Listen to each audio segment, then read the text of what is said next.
El ministerio de Pedro. Pedro, al proseguir sus tareas, visitó a los santos de Lida, y allí curó a Eneas, que había quedado confinado en un lecho por 8 años por causa de una parálisis. Eneas, Jesucristo te sana, levántate y haz tu cama. Y enseguida se levantó y le vieron todos los que habitaban en Lida y en Sarón, los cuales se convirtieron al Señor. Jope estaba cerca de Lida, y en ese entonces Tabita, la traducción de cuyo nombre es Dorcas, yacía allí muerta. Había sido una digna discípula de Jesucristo, y su vida se había caracterizado por actos de caridad y bondad en favor de los pobres y de los dolientes, y por su celo en la causa de la verdad. Su muerte constituía una gran pérdida. La iglesia naciente no podía prescindir de sus nobles esfuerzos. Cuando los creyentes se enteraron de las maravillosas curaciones efectuadas por Pedro en Lida, manifestaron su intenso deseo de que viniera a Jope. Se enviaron mensajeros para solicitar su presencia allí. Levantándose entonces Pedro fue con ellos, y cuando llegó le llevaron a la sala donde le rodearon todas las viudas llorando y mostrando las túnicas y los vestidos que Dorcas hacía cuando estaba con ellas. Pedro solicitó que sus amigas, que lloraban y clamaban, salieran de la habitación.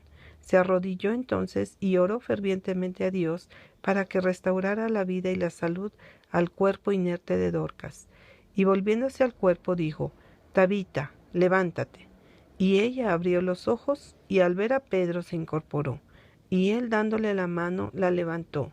Entonces, llamando a los santos y a las viudas, la presentó viva. Esta gran obra de traer a la vida a esta muerta fue el medio por el cual muchos se convirtieron en Jope a la fe de Cristo. El centurión. Había en Cesarea un hombre llamado Cornelio, centurión de la compañía llamada la Italiana, piadoso y temeroso de Dios con toda su casa, y que hacía muchas limosnas al pueblo y oraba a Dios siempre. Aunque Cornelio era romano, había llegado a conocer al Dios verdadero y había renunciado a la idolatría. Era obediente a la voluntad de Dios y lo adoraba con corazón sincero. No se había relacionado con Jesús, pero conocía la ley moral y la obediencia. No había sido circuncidado ni participaba de los sacrificios y las ofrendas. Por lo tanto, según los judíos, era impuro. No obstante, apoyaba la causa de los judíos mediante donativos generosos y era conocido en todo lugar por sus actos de caridad y benevolencia. Su vida recta le dio una buena reputación tanto entre los judíos como entre los gentiles. Cornelio no comprendía cabalmente la fe de Cristo, aunque creía en las profecías y estaba esperando al Mesías venidero. Mediante su amor y su obediencia a Dios, se había acercado a él y estaba preparado para recibir al Salvador cuando se les revelara. La condenación se produce cuando se rechaza la luz que Dios da. El centurión pertenecía a una noble familia y ocupaba un cargo de mucha responsabilidad y honor, pero esas circunstancias no pervirtieron los atributos de su carácter. La verdadera bondad y la grandeza se unían en él para darle una elevada condición moral. Su influencia era beneficiosa para todos los que se ponían en contacto con él. Creía en el Dios único, creador del cielo y de la tierra. Lo reverenciaba, reconocía su autoridad y procuraba su consejo en todas las transacciones de su vida. Era fiel a sus deberes hogareños como asimismo a sus responsabilidades oficiales, y había levantado un altar para Dios en su casa. No se atrevía a llevar a cabo sus planes y a asumir el peso de sus responsabilidades sin la ayuda de Dios. Por eso oraba mucho y con fervor para recibir esa ayuda. La fe caracterizaba todas sus obras y Dios lo consideraba por la pureza de sus actos, por su generosidad, y se acercó a él en palabra y en espíritu. Un ángel visita a Cornelio. Mientras Cornelio se encontraba orando, Dios envió un mensajero celestial que lo llamó por su nombre. El centurión se asustó, pero se dio cuenta de que se trataba de un ángel enviado por Dios para instruirlo y dijo: ¿Qué es, Señor? Y le dijo: tus oraciones y tus limonas han subido para memoria delante de Dios. Envía pues ahora hombres a Jope y haz venir a Simón, el que tiene por sobrenombre Pedro. Este posa en casa de cierto Simón curtidor, que tiene su casa junto al mar. Él te dirá lo que es necesario que hagas. Nuevamente el Señor puso de manifiesto su consideración por el ministerio evangélico y por su iglesia organizada. No era el ángel quien debía relatar la historia de la cruz a Cornelio. Un hombre sujeto a las mismas debilidades y tentaciones debía instruirlo con respecto al Salvador crucificado, resucitado y ascendido al cielo. El mensajero celestial fue enviado con el expreso propósito de poner a Cornelio en contacto con el ministro de Dios, quien había de enseñarle juntamente con su casa cómo se podría salvar. Cornelio obedeció alegremente esta comunicación y envió mensajeros enseguida para que buscaran a Pedro. De acuerdo con las indicaciones del ángel, lo detallado de estas instrucciones, en las cuales incluso se mencionó la ocupación del hombre en cuya casa moraba Pedro, pone en evidencia que el cielo conoce la historia y las actividades de los hombres en todos los aspectos de la vida. Dios está enterado del trabajo diario del humilde labrador, como asimismo de lo que hace el rey en el trono, y le son conocidos la avaricia, la crueldad, los crímenes secretos y el egoísmo de los hombres, como asimismo sus buenas obras, su caridad, su generosidad y su bondad. Nada está oculto a la vista de Dios. La visión de Pedro. Inmediatamente después de su entrevista con Cornelio, el ángel se fue junto a Pedro, quien, cansado y hambriento por causa del viaje, se hallaba orando en la terraza de la casa. Mientras oraba, se le dio una visión, y vio el cielo abierto y que descendía algo semejante a un gran lienzo que, atado de las 4 puntas, era bajado a la tierra, en el cual había de todos los cuadrúpedos terrestres y reptiles y aves del cielo. Y le vino una voz: «Levántate, Pedro, mata y come». Entonces Pedro dijo: «Señor, no, porque ninguna cosa común o inmunda he comido jamás».